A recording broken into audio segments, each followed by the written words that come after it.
امیر ہونا غلط بات نہیں ہے، امیر کی عمارت غریبوں کے استحصال پہ نہیں ہونی چاہیے، ایکسپلائٹیشن پہ نہیں ہونی چاہیے، ان کا حق مار کر نہیں ہونا چاہیے۔ یہ ہمارا دین ہے، سادہ دین ہے۔ یہ اللہ تعالیٰ نے برسر زمین نافذ اور قائم کرنے کے لیے ہمیں یہ دین عطا کیا ہے، جس کے نظام کی سب سے بڑی خصوصیت عدل اور انصاف ہے۔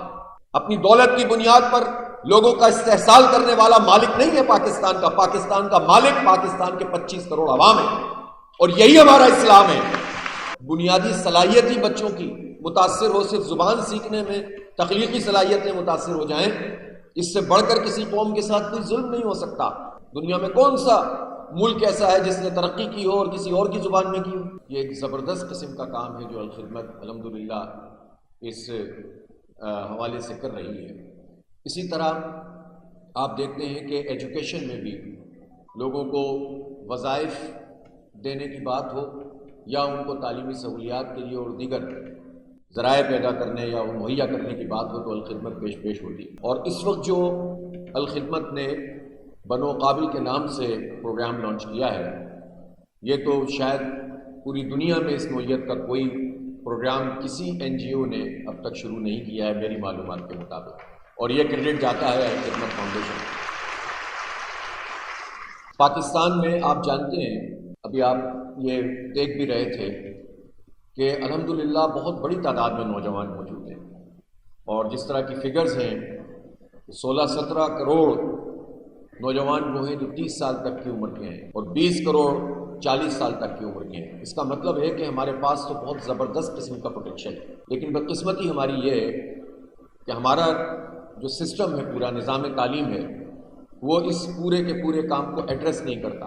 اور اس وقت 2 کروڑ 75 لاکھ بچے ایسے ہیں پورے ملک میں، صرف پنجاب میں 1 کروڑ 10 لاکھ بچے ہیں جن کی عمریں 5 سے 16 سال کے درمیان ہے، اور وہ آؤٹ آف اسکول ہیں، جن کو اسکول میں ہونا چاہیے اور وہ اسکول میں نہیں ہیں۔ جبکہ آپ کو معلوم ہونا چاہیے کہ پرائیویٹ سیکٹر میں بھی تقریباً پاکستان میں جو انرولمنٹ ہے بچوں کی وہ تقریباً 30% ہے، سرکار کی 70% ہے۔ شہروں میں تو یہ بالکل تبدیل ہو جاتا ہے، اور زیادہ پرائیویٹ سیکٹر نے اس بوجھ کو اٹھایا ہوا ہے۔ بنیادی طور پر یہ اسٹیٹ کا کام ہے کہ وہ اپنے جو رہنے والے ہیں، شہری ہیں، ان بچوں کو ایجوکیشن دیں، اور اس ایجوکیشن کی خصوصیت کیا ہوگی؟ اس کی خصوصیت یہ ہوگی کہ وہ فری آف کاسٹ ہوگی۔ اس کی دوسری خصوصیت یہ ہوگی کہ وہ طبقات میں تقسیم نہیں ہوگی، غریبوں کے لیے الگ اور امیروں کے لیے الگ تعلیم نہیں ہوگی، ایک تعلیم ہونی چاہیے، ایک نظام ہونا چاہیے، اور اس کے ساتھ ساتھ ایک زبان ہونی چاہیے جو میڈیم آف انسٹرکشن جسے ہم کہتے ہیں، ذریعہ تعلیم، وہ قومی زبان ہونی چاہیے، اور جو بڑی زبانیں ہیں ان کو سکھانے کا انتظام ہونا چاہیے۔ کسی ایسی زبان کو مسلط کر دینا جس کے نتیجے میں ہماری بنیادی صلاحیت ہی بچوں کی متاثر ہو، صرف زبان سیکھنے میں تخلیقی صلاحیتیں متاثر ہو جائیں، اس سے بڑھ کر کسی قوم کے ساتھ کوئی ظلم نہیں ہو سکتا۔ لیکن 77 سال 78 سال سے یہ ظلم پاکستان کے نوجوانوں پر، بچوں پر ہو رہا ہے، اور اس کے نتیجے میں ہم پیچھے کی طرف جاتے ہیں، آگے نہیں بڑھ پاتے۔ دنیا میں کون سا ملک ایسا ہے جس نے ترقی کی ہو اور کسی اور کی زبان میں کی ہو؟ لہٰذا ہمارا آئین یہ بات ہمیں بتاتا ہے، اس پر عمل نہیں کیا جاتا۔ یہ آئین ہمیں اختیار دیتا ہے کہ ہر ایک کو ایجوکیشن ملے گی، اور کموڈٹی نہیں بنے گی ایجوکیشن، بلکہ یہ ریاست کی ذمہ داری ہوگی۔ اسی طرح سے زبان کے بارے میں بھی کہتا ہے کہ 1988 تک پاکستان میں اردو کو سرکاری زبان بن جانا چاہیے تھا، اور آج سے چند سال پہلے سپریم کورٹ آف پاکستان میں یہ بات طے ہو گئی کہ اب مقدمات سپریم کورٹ کے بھی اردو زبان میں ہوں گے۔ اب وہ یہ رہا ہے کہ وہ اردو تو بہت چند مقدمات ہوتے ہیں، اور پھر وہ سارے فیصلے انگریزی میں لکھے جاتے ہیں، گویا سپریم کورٹ آف پاکستان خود اپنے ہی فیصلے کی خلاف ورزی کر رہی ہے، کنٹمپٹ آف کورٹ ہے یہ، جو اپنے ہی فیصلوں کو پامال کر رہی ہے۔ تو ظاہر ہے کہ اس طرح کی چیزیں آگے نہیں بڑھتی۔ تو ہم جب دیکھتے ہیں کہ اتنی بڑی طاقت ہمارے پاس موجود ہے، آگے بڑھنے کے لیے نوجوان ہی تو چاہیے ہوتے ہیں۔ اگر ان کو امید دلائی جائے، ان کو یقین سے ہمکنار کیا جائے، ان کی صلاحیتوں کو اجاگر کیا جائے، ان کو مواقع فراہم کیے جائیں۔ دیکھیں، ہمارے دین میں بہت اہم بات ہے، اس کو سمجھنے کی ضرورت ہے، چاہے تعلیم کا میدان ہو یا معاش کا میدان۔ اسلام وہ دین نہیں ہے جس کے بارے میں یہ طے کر لیا جائے کہ یہ صرف غریبوں کا دین ہے یا مڈل کلاس کا دین ہے یا امیروں کا دین ہے۔ لوگ اپنی جو محنت ہے، کوشش ہے، اس کوشش کے نتیجے میں امیر بھی بن سکتے ہیں، متوسط طبقے سے تعلق بھی رکھ سکتے ہیں، اور بہت سارے لوگ غریب بھی ہوتے ہیں۔ تو ہم طبقات میں تقسیم کر کے ایک دوسرے سے نفرت نہیں سکھاتے ہیں، بلکہ اسلام وہ مواقع فراہم کرتا ہے جس میں غریب کے لیے بھی تعلیم کے مواقع ہوں، صحت اور علاج کی سہولت موجود ہو، اور معاش کے مواقع بھی اس کو ملیں۔ صلاحیت کی بنیاد پر غریب، مڈل کلاس اور امیر سب کو یکساں مواقع ملیں۔ پھر جس کے اندر جتنی صلاحیت ہوگی، جس میں جتنا پوٹینشیل ہوگا، وہ اس پوٹینشیل کے نتیجے میں آگے بڑھ سکے گا۔ اس کی غربت اس کی معاش میں بھی اور اس کی تعلیم میں بھی رکاوٹ نہیں بنے گی۔ یہ ہے اسلام کا نظام۔ لوگ سمجھاتے نہیں ہیں، بتاتے نہیں ہیں، لیکن امیر ہونا غلط بات نہیں ہے۔ امیر کی عمارت غریبوں کے استحصال پہ نہیں ہونی چاہیے، ایکسپلائٹیشن پہ نہیں ہونی چاہیے، ان کا حق مار کر نہیں ہونا چاہیے۔ یہ ہمارا دین ہے، سادہ دین ہے، اور ہمارا دین ایک نظام ہے۔ یہ غلط فہمی پیدا کر دی گئی کہ دین کی بات ہوگی تو اس میں واعظ ہے، نصیحت ہے، عبادات ہے، اور اگر دنیا کی بات ہوگی تو اس میں باقی جو ہے وہ دین سے ہٹ کر ہوگا۔ ایسا تو ہو نہیں سکتا۔ یہ ایک پورا پیکج ہے، یہ ضابطۂ حیات ہے۔ یہ اللہ تعالیٰ نے برسر زمین نافذ اور قائم کرنے کے لیے ہمیں یہ دین عطا کیا ہے، جس کے نظام کی سب سے بڑی خصوصیت عدل اور انصاف ہے، اور اس کے بعد کلیکٹو وزڈم کا حصول ہے، مشاورت کا نظام ہے۔ اس اسلام کی اگر ریاست کا نظام قائم ہو تو اس کے جو کسٹوڈین ہیں یا اس کے جو حاکم ہیں وہ عوام ہوتے ہیں، خواص نہیں ہوتے۔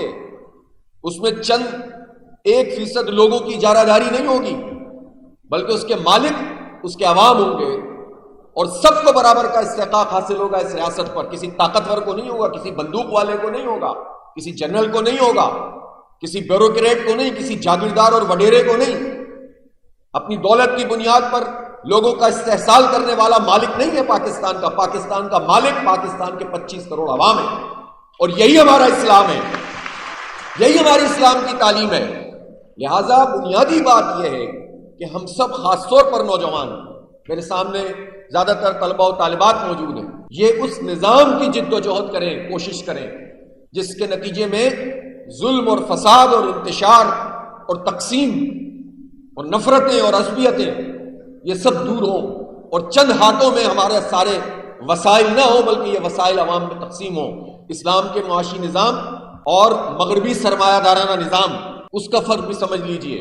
جو معیشت سود، کیپٹلزم، سرمایہ دارانہ نظام پر بنتی ہے، اس میں بہت بڑی تعداد میں محنت کرنے والے محنت کرتے ہیں، ان کو کچھ نہ کچھ ملتا ہے، لیکن اس پوری دولت کا ارتکاز، کنسنٹریشن چند ہاتھوں میں آتی چلی جاتی ہے۔